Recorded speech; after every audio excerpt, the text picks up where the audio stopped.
Nossa, esqueci mesmo. Já vim aqui na lista. Podemos começar? Podemos. Então, bom, queria agradecer a presença de todos, né? Agradecer a banca da defesa, o Jorge e o Sacha. Então, hoje a gente está aqui para poder fazer a defesa de trabalho de graduação do Rafael, chamada Variação de Fendorf de materiais para a construção de tubulação para adução de água, né? Então, ele vai ter 15 minutos para apresentar, né? Com tolerância C. E aí depois a gente vai abrir para a banca para fazer a parte dos USPs. Bom dia a todos. Gostaria de agradecer a banca, a facilitadora Edna. Começar o programa. Realmente um sumário rápido aqui. Vamos começar com a introdução, objetivos gerais e específicos, uma rápida revisão bibliográfica, passando pela metodologia, que eu subdividi em critérios de projeto, condições de operação, o perfil hidráulico e o projeto do sistema em si, os resultados, a discussão, por último a conclusão, com sugestões para trabalhos futuros. Introduzindo o trabalho, primeiramente, sobre o motivo do trabalho, seria a importância do transporte de água para a sociedade em geral e especialmente na atividade de mineração, que eu vou estar focando aqui por conta das características da adutora que eu escolhi para fazer esse projeto. Vou estar desenvolvendo um projeto de sistema de bombeamento que usualmente é composto de várias partes. Aí eu vou estar focando especificamente na parte da seleção de materiais para tubulação, por conta da existência de diversos materiais no mercado que possibilitam uma escolha na hora de fazer um projeto. Os objetivos desse trabalho, então, foram o objetivo geral, o projeto de uma adutora, um projeto hidráulico, considerando o emprego de diferentes materiais, sendo eles o ferro fundido com revestimento em argamassa, o aço carbono sem revestimento, o aço carbono com revestimento interno em pintura epóxi, o PAD e a fibra de vidro.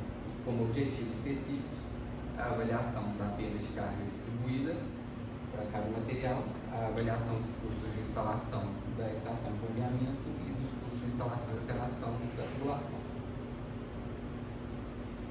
Uma rápida revisão bibliográfica sobre escoamento de fluidos. Primeiramente, a existência de 3 regimes de escoamento, tendo eles o laminar, o turbulento e de transição, que são definidos pelo cálculo do número de Reynolds. Nesse trabalho, vou estar focando no transporte de água e tubulação, onde usualmente é um regime turbulento. Então, vou estar desenvolvendo as equações todas considerando somente o regime turbulento. Em seguida, foi utilizado o teorema de Bernoulli, um balanço de energia entre 2 pontos do escoamento, e acrescentado esse termo que corresponde à perda de carga, que seria uma correção do teorema de Bernoulli, escoamentos ideais para um escoamento real. Focando agora na perda de carga, ela é subdividida em perdas de cargas localizadas, provocadas por válvulas, reduções, conexões de demais seções de tubulação. Essas perdas de carga localizadas não foram consideradas no trabalho por conta do comprimento da tubulação, ou elas são bem menores em relação à perda de carga distribuída, não foi considerada. Passando agora o que foi o foco maior do trabalho, a perda de carga distribuída, calculada pela fórmula de Darcy-Weisbach, que depende das propriedades geométricas do tubo e da velocidade, e também do fator de perda de carga, que é calculado pela equação de Coleman-White. Nessa equação, eu gostaria de destacar que esse termo R representa a rugosidade absoluta da tubulação. Foi justamente esse valor da rugosidade que eu estava buscando analisar ali com a troca do material da tubulação. Materiais diferentes vão ter coeficientes diferentes ali, e eu espero um resultado de um fator de perda de carga e, consequentemente, perda de carga distribuída diferente para cada material. Passando agora um momento rápido aqui sobre bombas centrífugas. As bombas centrífugas são equipamentos responsáveis por fornecer energia para o fluido. Essa energia ela vai ser entregue ali na forma de vazão e na forma de energia por unidade de peso, a altura manométrica. E as bombas elas são caracterizadas por uma curva HQ. Essa curva HQ vai estar demonstrando ali a relação entre a altura manométrica e a vazão, e ela também apresenta informações como a variação do diâmetro do rotor, ou às vezes a variação da rotação, e também a eficiência para cada ponto de reação. E aqui um exemplo de curva HQ, com relação ao eixo X, a altura manométrica no Y, e a variação de rotor e os pontos de eficiência indicados aqui. Passando agora para a metodologia do projeto, inicialmente com os critérios de projeto. Foi considerado um fator de segurança na perda de carga de 5%, uma temperatura por fluido de tubulação de 25 graus, uma diferença entre a linha de gradiente hidráulico e o perfil deve ser no mínimo de 10 metros, exceto próximo de estações voltantes. Para a seleção de onda de tubulação, foi adotado esse critério de velocidade máxima de 3 metros por segundo. Para a seleção da bomba, foi adotada a faixa de operação de 70% a 120% da vazão do ponto de eficiência máxima, e a diferença entre a pressão máxima de operação, o MALP e o HGL deve ser de no mínimo 50 metros por rodada, considerando o MALP no fim da vida útil do tubo.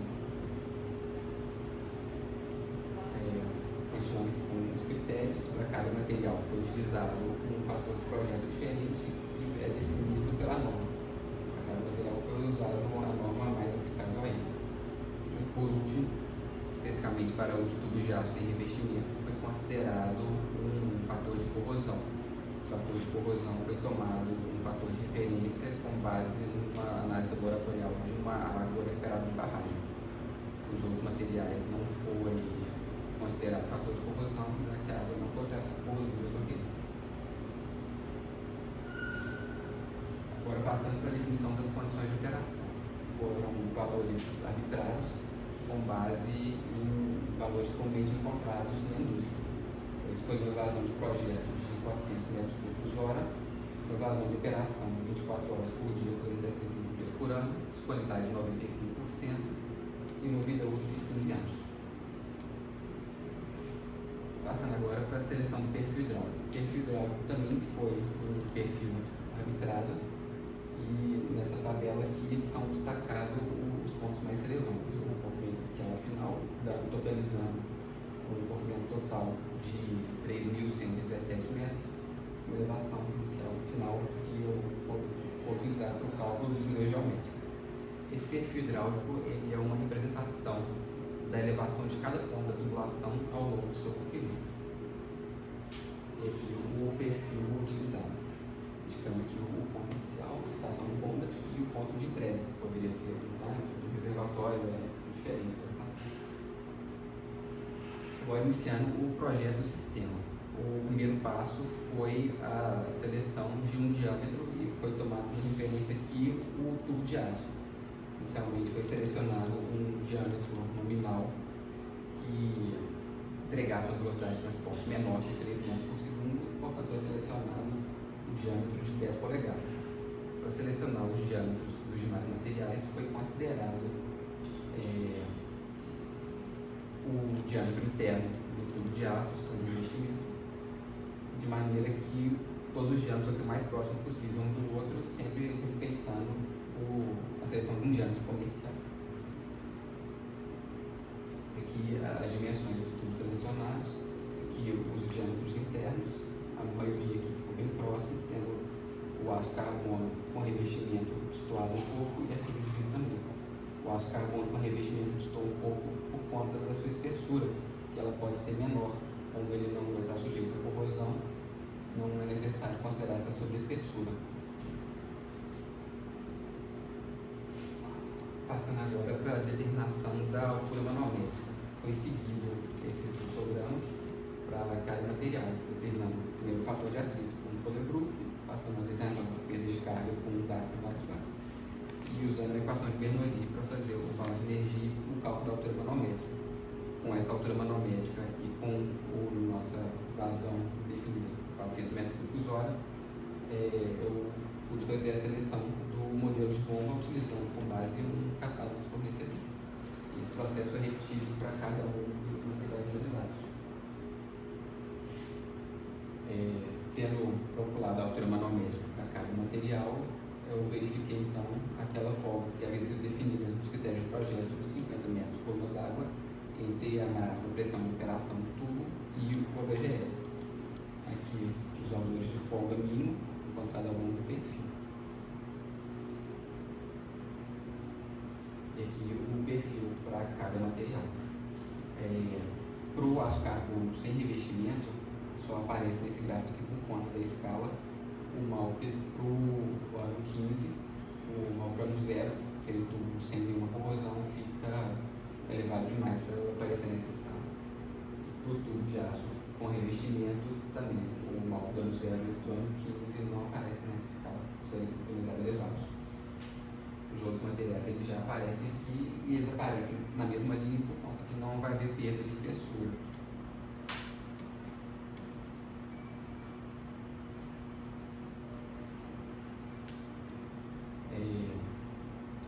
Temos selecionado a bomba, calculada a altura manométrica, aí eu busquei apresentar um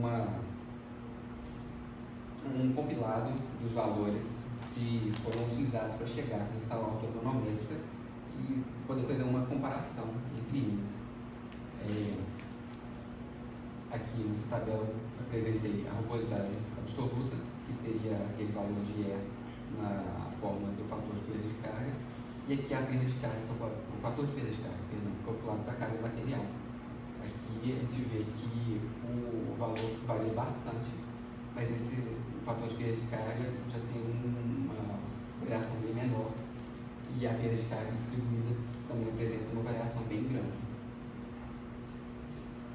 Em seguida, um comparativo entre as alturas manométricas e as potências para cada material. A potência teórica calculada sem utilizar a eficiência da bomba de referência e a energia total consumida nos 15 anos, considerando aquela disponibilidade de 95%. E essa potência teórica. Passando aqui para a curva da bomba de referência selecionada. Foi marcado aqui os pontos de operação para cada material. E é interessante que a diferença não é tão grande entre eles, então foi possível selecionar somente uma bomba para atender a todos os materiais, e a eficiência também para cada ponto de operação fica bastante próxima, variando aqui em torno de 78%, o que provoca considerando a eficiência da bomba, a gente não vai ter um aumento na potência consumida, mas a variação entre as potências consumidas não muda tanto se eu for comparar com a potência teórica. Então, escolher aqui uma bomba de referência não mudou muito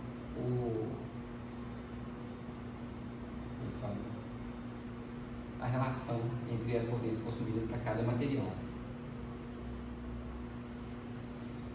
Passando agora para a parte de custos, aqui seria o custo de compra e instalação para cada material.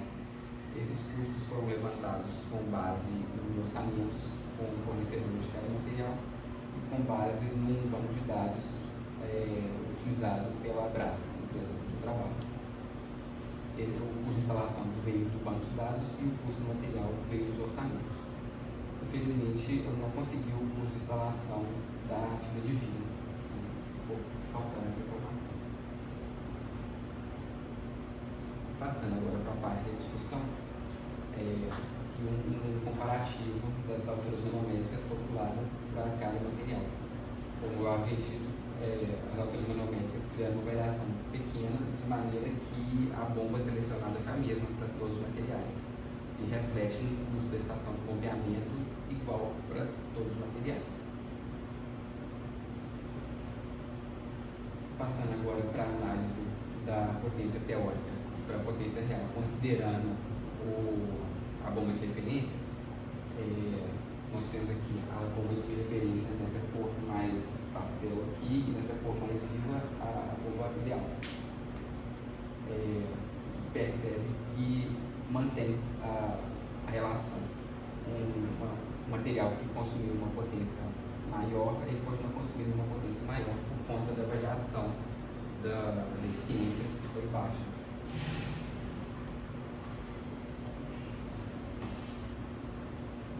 Bom, um ponto interessante é que eu estava buscando uma relação da rugosidade do material com a perda de carga, mas na realidade eu cheguei no final que a velocidade era uma influência muito maior. Então, pequenas variações no diâmetro provocavam uma variação na perda de carga muito maior do que a rugosidade do material em si. Foi observado então que o material no caso aqui a fibra de vidro, foi a segunda menor velocidade e a menor rugosidade teve o menor consumo de energia. Isso foi principalmente por conta da menor velocidade do que da menor rugosidade. E já o aço com revestimento interno, que também tinha um diâmetro maior, portanto velocidade menor, ele apresentava um consumo menor de energia. E o contrário, o ferro fundido, que apresentava um menor diâmetro com a menor velocidade, ele apresentou um maior consumo de energia. E os gráficos com essa informação, que tem aqui o aço carbônico com revestimento interno, com uma velocidade bem mais abaixo dos outros, e o seu consumo aqui ligeiramente maior que o da fibra de vidro. E aqui o comparativo com as rugosidades, o ferro fundido com uma rugosidade mais elevada, mas também com uma velocidade mais elevada, apresentando um consumo maior. As barras relativo à energia e os símbolos aqui, os losangos e triângulos relativos à rugosidade sobre a velocidade.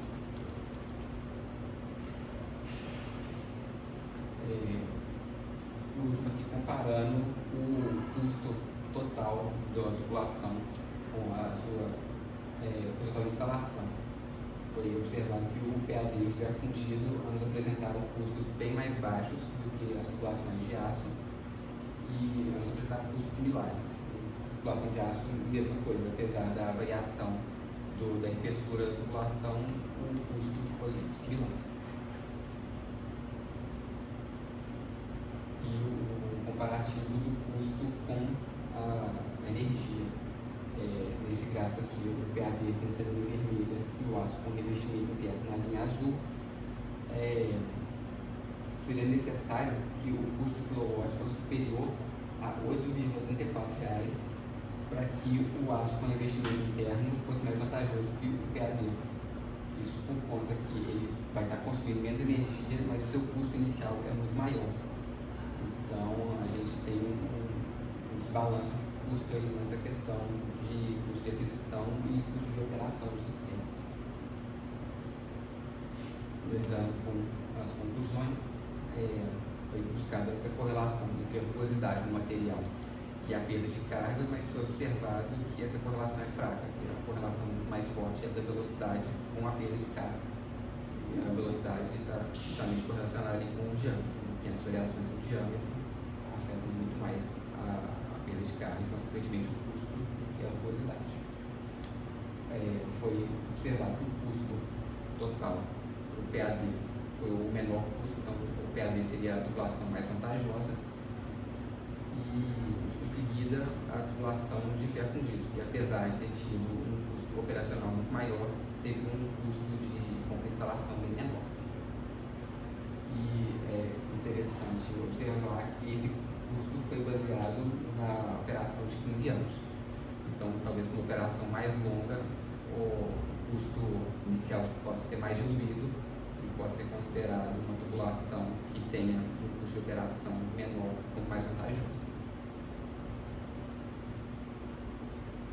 Finalizando com as sugestões para trabalhos futuros, seria essa mesma avaliação, só que considerando o dimensionamento em regime transiente para a verificação das espessuras e das classes de pressão, e uma avaliação do desgaste da pintura epóxi e tubulação de aço, uma vez que nesse trabalho foi considerado que não havia desgaste, portanto não havia corrosão.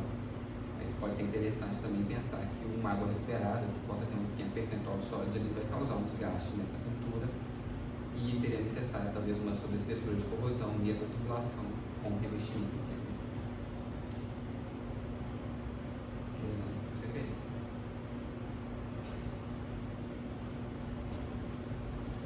Bom, agora que ficou dentro do tempo, agora a gente vai passar para as atribuições, né? E aí, normalmente, é de praxe a gente começar com um membro mais externo, né? Então, Sasha, por favor, fazer suas considerações e a gente passa para o Jorge. Ok. Bom dia, gente, tudo bem? Bom dia. Deixa eu me apresentar um pouquinho, né? Ninguém me conhece. Meu nome é Sasha, eu também trabalho na Brasa. Trabalho com produtos e com engenharia em geral tem quase 20 anos. Trabalho na minha equipe. E eu sou engenheiro químico pela UFMG, tenho mestrado aqui também. Trabalho com produtos, principalmente de escoamento bifásico do nome do também tenho especialização na PUC Rio, também no curso. Eu trabalho com cursos quase exclusivamente uns 15 anos. Cursos de longa distância. Já trabalhei nos principais projetos, Minas Rio, Samarco 3, Gasbol, etc. Né? Então, funcionamento, projeto, etc. E eu vi o trabalho do Rafael, eu conheço o trabalho do Rafael, então trabalho com ele diretamente, tem quantos anos? Uns 3 anos, né? 2,5. Né? O Rafael é muito, gosto muito do trabalho dele, ele é um profissional muito diferenciado, principalmente hoje em dia, é muito difícil a gente achar isso. E eu li o trabalho dele, eu gostei muito, achei bem estruturado, e eu tenho alguns comentários aqui, mas são comentários mais de... porque a gente está mais acostumado a fazer relatório técnico, e nós podemos fazer trabalho científico, muda uma coisinha ou outra, e também tem alguns comentários para poder enriquecer mais, né? Mas eu vou passar isso aqui, tá? Quanto à apresentação, ficou muito próximo do trabalho, eu vi que você colocou algumas coisas a mais, achei bem legal que você colocou, principalmente o perfil hidráulico, a curva com os pontos, os comparativos com gráficos, eu achei isso tudo muito bom, eu acho que poderia ser incluído no trabalho para ficar mais rico. Eu acho que, inclusive, um dos comentários que eu fiz foi para a inclusão desses detalhes, porque fica visual, fica mais fácil de entender, mostra a sua habilidade, né? Isso eu acho importante, porque o que a gente tem aqui hoje é para mostrar a monografia, pelo menos no meu entendimento, para mostrar que você aprendeu como é que funciona, como é que faz, como é que aplica, né? Inclusive, isso aí que o Rafael está fazendo é justamente como é que é feito, né? Já fizemos várias vezes, é assim mesmo que é feito, né? Então, ok. Então, aqui no primeiro comentário aqui é sobre o fibra de vidro. Eu pensei, você viu que você não conseguiu o valor, né? Eu acho legal colocar o valor, mas se não tem valor, eu não sei se vale a pena a gente manter, porque você não consegue usar como um comparativo, né? E você tem outros, né? Você tem outros 4. Você poderia comentar que ele existe, poderia ser feito, mas acho que você não tem valor, não sei se vale a pena manter, né? É uma coisa a se pensar, se vale a pena manter no estudo, porque não tem algum valor para a gente analisar, né? Ok, deixa eu ver mais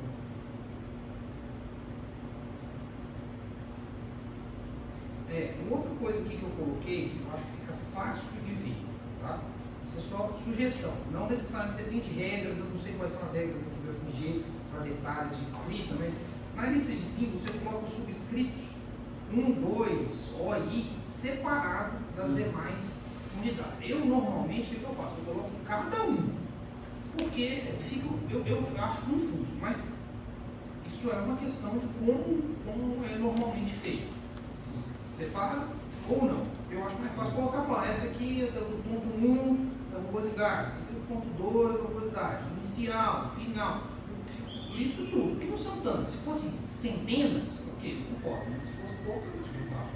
Né? Fica a sugestão, tá? Não é mandatório.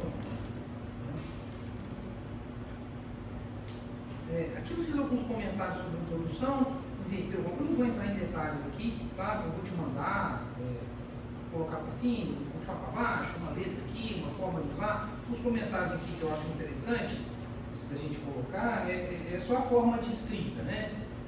Colocar uma forma de escrita sem a sua opinião, né? Uma análise fria, né? Uma análise fria do que você está analisando, e a sua opinião você coloca na conclusão. Aí você pode colocar o que você quiser, mas quando você está colocando introdução, então você coloca do jeito mais simples e direto possível. Tem uns comentários aqui, eu não vou passar por eles, não. Deixa eu ver se tem uma coisa. Umas coisas que eu acho legal de colocar, tá? São também sugestões, você fez uma análise, obviamente, de custo e de operação. Mas tem outras possibilidades também que não necessariamente você precisa percorrer do seu trabalho, mas que pode ser inclusive para referências futuras, que é relativo, por exemplo, à escolha do PAD, por exemplo, é uma escolha que, por mais que possa ser inferior, você tem que levar em consideração outros aspectos, que podem ser para outros trabalhos, não é possível.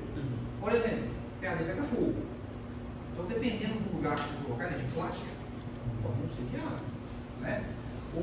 Outro ponto aqui também que eu coloquei, o aço, você soldar o aço não é algo simples, você precisa de um profissional que sabe o que está fazendo, de uma a solda tem que ser verificada, e nem sempre tem, e às vezes é um lugar difícil. Então, isso às vezes é um diferencial para você não considerar esse material. Isso entra também naquele custo de instalação mais elevado do aço. Sim, com certeza. O aço, em comparação, por exemplo, com o ferro fundido, é muito mais caro. Muito. O ferro fundido encaixa, ponto e bolsa, você vai lá, encaixa, acabou. A mão de obra simples, né? Inclusive, um dos pontos do ferro fundido é esse. O ferro fundido tem uma instalação mais rápida, mais barato, mão de obra menos qualificada. O PAD também, para soldar o PAD também não é uma operação muito simples, precisa de mão de obra qualificada. Então são aspectos que você pode, na introdução, listar. Você olha, isso acontece, tem que ser analisado isso, e aí no final você fala assim, olha, análise para trabalhos futuros, que é bem interessante, é um trabalho bem interessante também. Você analisar as opções em função da capacidade do local ou das possibilidades físicas que tem no local. Eu acho legal, tá? Não é para você incluir no seu trabalho, mas para trabalhos futuros eu acho legal, tá? Outro ponto também, isso aqui eu acho que é um pouco meio chatice, mas acho que é válido, tá? Duto, tubulação é geral. Duto é longa distância. E aí você fala assim, o que é longa distância? Longa distância é um negócio meio difícil de identificar. O que é longo? 1 quilômetro é longo? 500 metros é longo? É difícil, né?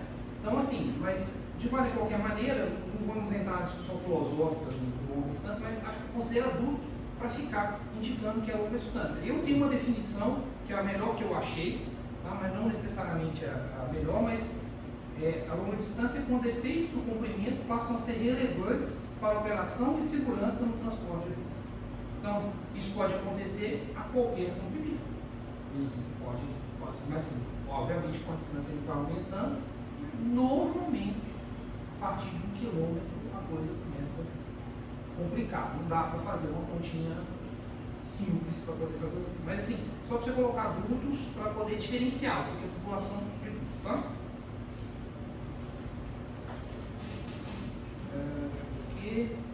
Detalhe aqui também, que você falou de água, você colocou Reynolds aqui, só um detalhe, coloca aqui para newtoniano, porque se é não newtoniano, é totalmente diferente, você sabe, acho que é bom indicar para newtoniano, para não ter confusão, né?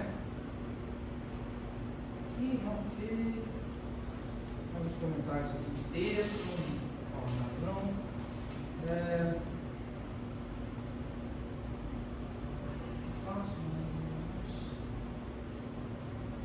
Você falou da perda localizada. Concordo com você.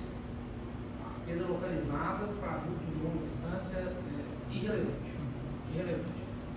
Mas é bom colocar um comentário aqui, porque eu já tive problema com isso, é legal indicar isso para o pessoal que for ver o trabalho para ter isso em mente.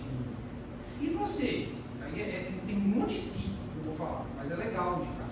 Se tiver um número, por exemplo, com muito plano, pode não tão longo, tipo 2, 3 quilômetros, e a sua curva da bomba não tiver nenhum inversor de frequência, por exemplo, qualquer variaçãozinha você perde uma vazão imensa. E aí nesse caso em específico, que é um monte de cis, aí faz sentido analisar a perda localizada, né? Então coloca assim, normalmente, mas em algumas exceções pode acontecer. Acho bom frisar isso, tá? Mas dos de 400 km, esquece. Não tem menor chance de a gente ficar analisando T, curva, mais para dutos menorzinhos, 2, 3 km, que já qualificam como dutos de longa distância. Tem algum outro caso. Eu, na minha experiência, tive um caso que isso aconteceu, né? Então, é bom listar, porque isso pode, chega lá, liga a bomba, era para dar 500, dá 400, não é problema.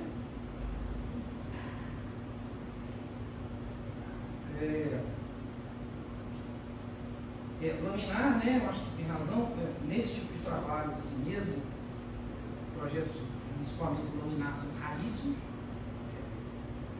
podem acontecer, mas para fluido newtoniano, tirando um óleo com uma viscosidade extremamente elevada, eu acho quase impossível. Pode colocar que acontece, mas é extremamente raro, né? Para fluidos não newtonianos acontece com alguma frequência, digamos 10%, acontece. A gente sabe disso. Mas poderia estar especificando a água, seria relevante. Poderia ser laminar. Para água, eu acho que você pode colocar assim, para água, eu nunca vi. Pode ter? Pode. Mas eu, para longa distância, eu nunca vi. Porque vai ter que ser um duto desse tamanho, você poderia fazer desse tamanho, com uma diferença muito pequena de bomba. Então, eu não vejo razão para isso. Mas, posso colocar para água, concordo com isso. Outro ponto aqui que eu coloquei também é, só para a gente lembrar, que tem o fator de Fanning, tá? Muito abuso. Então deixa bem claro que é o de Darcy, você pode até comentar que existe Fanning. Fanning está meio que morrendo, mas existem alguns autores que ainda usam. Eu tenho muitos livros que eles usam, então é bom deixar bem claro que é o de Darcy que você está usando e que o de Fanning é 4 vezes menor. Tá?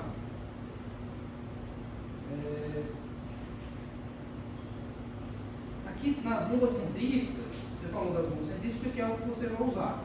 Só colocar um comentário para você falar que existem outros tipos de bomba com deslocamento positivo. Não é o caso que eu vou usar aqui, mas que existem. Você colocar um texto, uma coisa assim, só para você ficar completo. Você fala, olha, existem essas bombas, não vou usar. Esse tipo de bomba tem uma função muito diferente. A gente sabe que para usar esse tipo de bomba tem que ter um outro tipo de projeto, não é isso? E não é o caso. Com certeza, outra possibilidade de trabalho futuro. Analisar com aplicabilidade de bombas centrífugas e bombas, deslocamento positivo é bem interessante também, né? Pode colocar como possibilidade.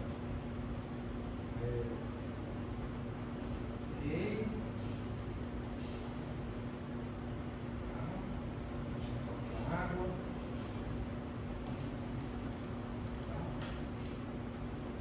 No ponto aqui você colocou a eficiência da bomba.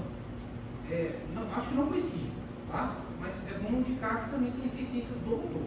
Então, para consumo elétrico, pode implicar também, que geralmente é muito pequeno, 95% de eficiência do motor, mais ou menos, 98%, está muito pequeno. Mas é bom indicar que existe também esse fator, que você coloca que você vai ignorar, porque ele é pequeno, mas é bom indicar que ele existe, para que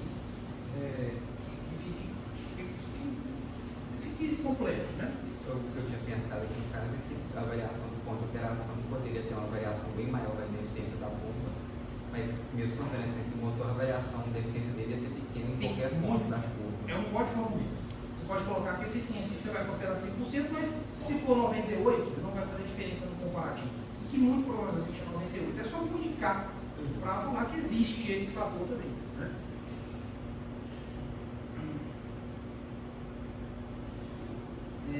Tá? Aqui você explicou, né? A questão aqui eu já tenho colocado, você já falou. Corrosão, ferro fundido não tem, PAD não tem, porque os materiais não são suscetíveis à corrosão da água, né? Vou colocar, você falou aqui que não tem, mas por quê? Porque é um material plástico, o outro é um material, uma argamassa que tem um efeito muito pequeno de corrosão, né? Vamos colocar, né? Ferro fundido, tem ferro fundido aí, tem 100 anos que está operando, sem exagero. Perfil hidráulico, você explicou aqui, acho legal explicar do jeito que você explicou, foi muito bom, acho que é isso mesmo, tá aqui se você colocar um pouquinho, coisa simples. O material que você usou foi o STM A36, tem uma razão para isso? Sim, foi um material que era considerado na WWA de Londres. Ah, é? É o de referência. Eu achei bem esquisito também, mas como estava lá, eu usei ele. Não, tudo bem, acho que para o seu trabalho não tem problema, mas não é um material comum para a população, né? O ASTM A36 é um material estrutural. Pode ser usado para a população? Pode. Já vi? Já. É comum? Não. Mas, bem, não tem nenhum risco, não tem nenhum problema, é só esquisito mesmo. Mas está lá como referência? Estranho.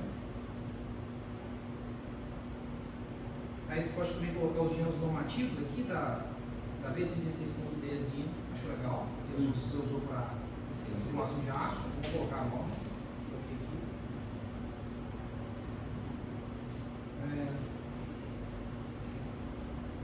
Aqui eu coloquei só um comentário também do que a gente já conhece, né? Não é para mudar, se você quiser comentar, isso pode ser interessante, que no PAD a gente tem um fator de 0,8 normativo. Você colocou aqui conforme na norma da direitinho. Não sei. Para se pensar, pode ser para o trabalho futuro também. Colocar aqui que nós estamos vendo um processo nosso de observação da operação que fator 0,8 está pouco, né? Porque nós temos aquecimento, tudo é preto, se der com insolação, ele costuma esquentar muito mais do que o que a gente costuma normalmente considerar. A gente coloca 25, aí o fator fica 0,8 sempre. Só que como a gente sabe como é que é a operação aí, quando deixa esquentar, quando fica parado muito tempo, quando vai ligar de novo, é plástico. Então nós temos que diminuir. É um assunto para ser discutido em outro fórum, né? Eu acho legal colocar isso como uma possibilidade de trabalho futuro, que é interessante, né? Para considerar isso. Isso é um trabalho bem legal para você ver. Eu usei justamente esse 0,8 por ser uma coisa normatizada ali. E está super objetivo aqui. Você colocou temperatura, você colocou um fator de utilização, tempo, tudo certo. É só colocar isso como uma observação para o trabalho futuro. Acho bem legal.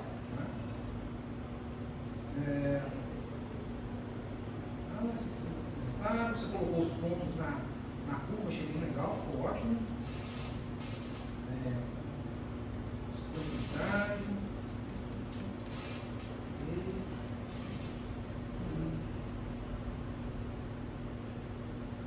Fica de vidro, fica lá dizer se a gente considera ou não, eu acho que não precisa. Eu já tenho bastante material, não tem informação, acho que não vale a pena. Aí é isso. Assim, o resto são comentários de texto, vou mandar para você, necessidade, mas no geral é muito bom, bem escrito, como é feito, ou seja, você pegou o que é feito na prática, botou na prática o que é feito de uma maneira bem clara, para que um genérico, um caso genérico, mas não faz nenhuma diferença de um caso real, nenhuma diferença. Isso é muito legal. Isso eu acho que é um trabalho, uma das coisas que eu vejo na engenharia como um todo, para a gente fazer real, né? Fazer o que realmente é necessário e do que é feito. Para a gente sair desse ponto muito distante da realidade e voltar no que é realmente feito, necessário, utilizado, consolidado.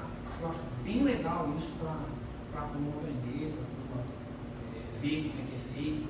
Eu acho que isso, inclusive, dá um pouco de sabor à engenharia, que a gente gosta de pegar as coisas, ver, o pé sujo, a bomba ligada, tem que ter um óleo na mão, barulho, eu acho isso legal, né? Então, dá esse sentimento da engenharia, que é o que traz a gente para cá, né? Pelo menos eu, quando eu vim para a engenharia, eu queria ver a coisa funcionar. Eu queria apertar o botão e ver a bomba funcionando e eu falar, olha, era para dar 37, deu 36,8 e eu ficava felizão, porque a minha conta deu certo. Isso é legal. Né? Eu acho que isso traz pra gente esse sentimento que a gente teve lá quando a gente tinha, sei lá, 12 anos de idade, 10 anos de idade, que trouxe a gente pra cá. Né? Parabéns pelo trabalho. Obrigado. Bom, Sasha, obrigada pelos comentários. Né? O Rafael pode até agregar esses comentários, né, Rafael? Principalmente assim, que eu acho que é interessante, de repente, como TCC, né, trabalho de graduação, normalmente não é tão visto, e é um trabalho legal, uma coisa prática, né, uma coisa de mercado, de repente a gente publicar isso, né, depois num evento, que aí fica mais visível, né, lá na BR, por exemplo, né? Isso aí é super interessante, porque é uma coisa do dia a dia do pessoal da hidróloga, né? Então a gente vai ter um congresso em novembro e de repente vai isso pra lá. Isso é bem a cara do que acontece. Exatamente, mas é por isso. Exatamente o que acontece. Exatamente, porque a gente fica muito aqui nessa bolha da universidade, né? E aí a gente. E com prática mesmo. Isso é legal, isso é importante. E aí, assim, mostrar isso no evento, isso é legal. Bom, então agora passar para o Jorge, né? Bom, Rafael, eu li o trabalho, não, eu gostei muito do curso que você colocou, um trabalho prático, né? Eu vou discrepar um pouquinho com o Sasha, quando fala que todo mundo gosta de ver, não todo mundo gosta, ultimamente o pessoal só gosta de computador, né? Mas são raros os que gostam mesmo de laboratório, de pegar coisas e ver as coisas funcionando. É pouca gente. Que eu gosto de graxa, não sei o que, a gente não vai no Rotina suja. Isso aí. Rotina suja até hoje. Eu incentivo, achei muito legal o teu trabalho do ponto de vista prático. Achei muito interessante a colocação de chat, que é diferente, porque a gente realmente tem só a parte teórica e prática, né? Na disciplina de abastecimento do hidráulica 1, que a gente chama topo muito esforçado, geralmente a gente nunca discute um pouquinho os materiais, né? Materiais. Acho interessante a colocação do Sasha, colocar talvez uma pequena tabela sobre prós e contras, não? Quando é utilizado, não? Para isso é interessante, porque te dá uma ideia, sempre os novos materiais, não? Aparecendo. Não? E eu achei essa coisa muito interessante. Só referente ao teu trabalho, você chegou à conclusão que, no caso, a rugosidade não afeta muito, né? Agora, se você vai no osso, você pega o ábaco de Moody, não sei se lembra aquele ábaco de Moody, né? De aí que vieram as equações de Cólico e todo mundo, não? Foi o Moody que colocou tudo em forma, dimensionalizando tudo, não? O F, o fator de atrito e, no caso, o Rennes e o ED, né? Quando eu coloquei todos os dados, assim, eles caíram na parte inferior do ábaco de Moody, muito perto do tubo liso. E o tubo liso é um tipo de tubo onde o fator de atrito só depende do Reynolds. Literalmente depende do Reynolds. É por isso que os resultados deram muitos. Você viu que a rugosidade não afeta muito. Essa região onde, por exemplo, essa regiãozinha aqui está o ábaco de Moody. Você caiu perto daqui, todos os dados ficaram por aqui na nuvem, aqui bem pertinho. E aqui está tubo liso. Braços, outros pesquisadores já calcularam que não depende da rugosidade. E no caso trabalha com rugosidade relativa. Agora, seria interessante saber se com outros diâmetros, porque quando você reduz o diâmetro, a relação entre rugosidade e diâmetro aumenta. E aí você vai para essa região intermediária, que é justamente a equação de Cólico, onde aí sim a rugosidade afeta, junto com o Rennes, afetaria o F. Então isso aí, talvez, não sei, futuramente, aí talvez se testar com outros diâmetros. Com outros diâmetros, talvez, porque aí a relação entre rugosidade e diâmetro se torna mais evidente. Conforme você diminui o diâmetro, a rugosidade se torna mais significativa. Então, eu pensei nessa seleção de diâmetro por conta desse limite de velocidade, 3 metros por segundo, que é o limite usual da indústria. É isso. Um tubo com velocidade maior, não sei se seria tão aplicável. Tá certo. Seria interessante fazer essa análise mesmo. Às vezes em casos específicos, onde tem uma tubulação com velocidade maior, às vezes uma tubulação de incêndio que é com uma velocidade maior, poderia ser. Tá. Aí achei. Não, mas aí, do ponto de vista físico, né? Ele caiu muito perto do tubo liso. E por isso que você chegou a essa conclusão, né?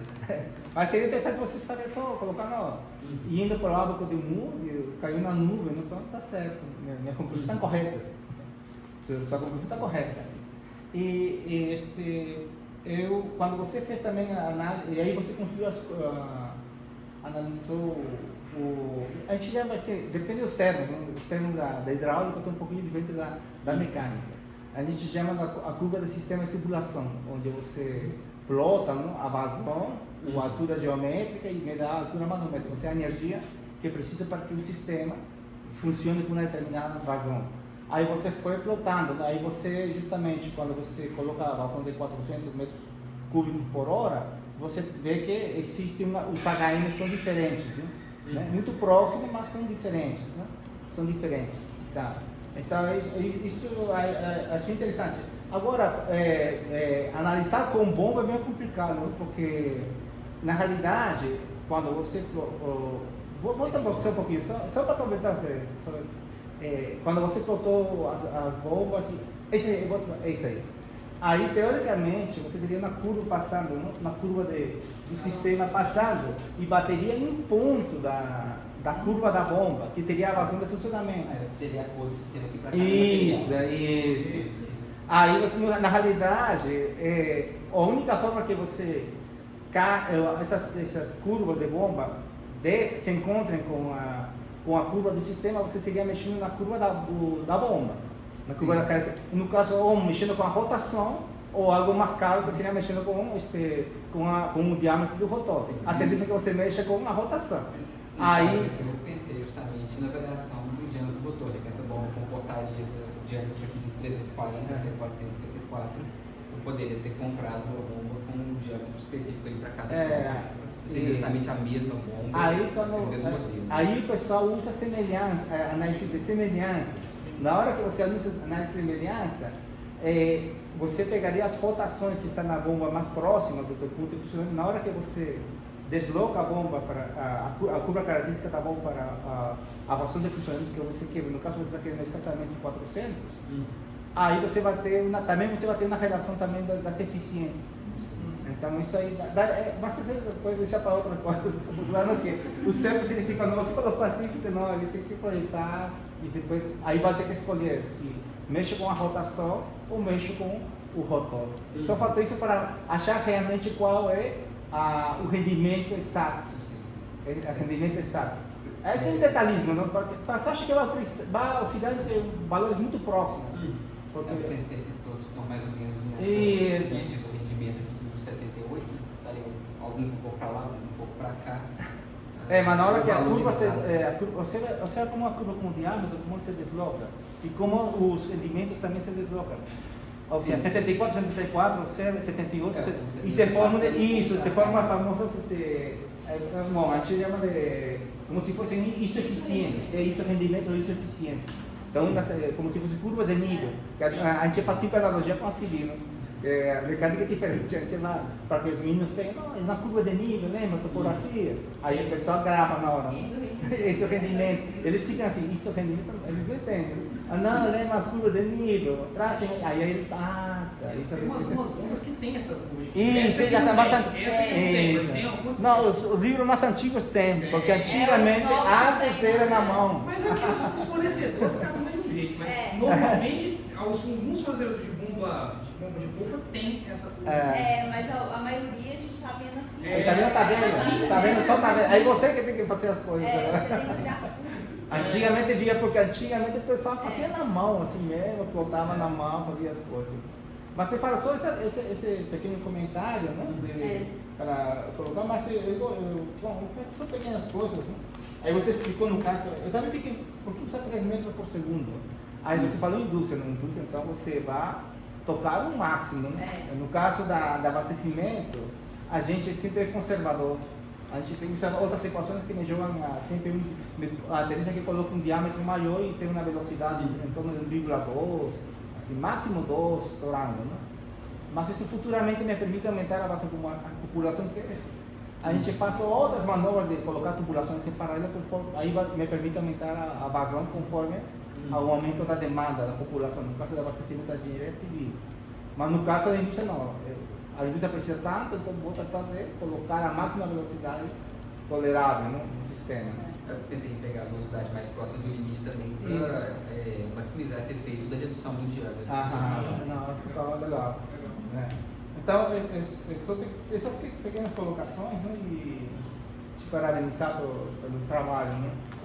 E seria interessante, para mim, seria interessante você fazer o que o Sasha colocou, você discutir um pouquinho mais os materiais, todo, porque eu vou pegar teu trabalho e, no caso, eu vou tentar explicar um pouquinho mais aos alunos da civil, né, que tem essa dúvida, né? Que material usa, afinal, né? Que a gente tem só motivo, assim, higiene e tal material, mas ninguém explica por que esse material é usado. Geralmente o pessoal usa ferro, no caso do abastecimento, é ferro. Aí, assim, no caso do Sasha, aí explicou, não, ferro é mais barato, não sei o quê, tem um tempo, aí já ficou lascado. Porque dura 100 anos. Aço, se você enterrar, você não vai colocar um aço que Não. dura 100 anos, sob nenhuma hipótese. Agora, ferro fundido, você consegue 100 anos. Então, por exemplo, no Japão, recentemente, isso agora, tá? Você deve ter uns, até uns 5 anos, se tiver isso tudo, eles trocaram toda a rede de abastecimento praticamente do Japão inteiro por ferro fundido. Por quê? Porque o Japão está pensando em 100 anos. Então, eles colocam toda a rede de abastecimento de água deles tudo e ferro fundido. E é o melhor material mesmo para saneamento. Não tem outro material. Não, que também o pessoal usa É o mais adequado. Aço é difícil. Aço, acho que o pessoal acaba usando muito usina, por exemplo, de elétrica. Por quê? Porque eles colocam um berço, né? Sim. Aí no berço o berço protege da terra, né? Sim. Então aí eles acabam usando. Aí enterrado não é. Enterrado não aguenta, realmente. Não. Apoiado no solo também não. Então, e usina eles colocam como os percursos não são tão longos, né? Na maioria das vezes, a não ser que seja uma usina com pelton, né? Aí tem movimentos muito longos. Mas normalmente o pessoal usa aço, mas é porque eles fazem berços de apoio. E aí não tem problema. Mas abastecimento realmente eles colocam ferro fundido. E algumas situações onde você vai apoiar realmente. Bom, obrigada, Jorge. Bom, gente, só fazer um comentário, né? Agora mesmo. Parabenizar o Rafael. O Rafael, ele andou sozinho, né? Ele chegou para mim e falou comigo: eu trabalho numa empresa assim, eu quero fazer um trabalho assim. Eu falei: vamos embora. E aí ele foi trazendo as informações, eu fui só orientando algumas coisas, né, Rafael? A gente foi trocando as ideias, mas ele foi caminhando sozinho, ele já buscou tudo, eu ia dando umas ideias e ele foi caminhando, então o trabalho mérito dele totalmente. E agora, Rafael, a gente vai pedir licença a todo mundo que a gente precisa liberar, tá bom? Aí daqui a pouquinho eu te chamo ali fora.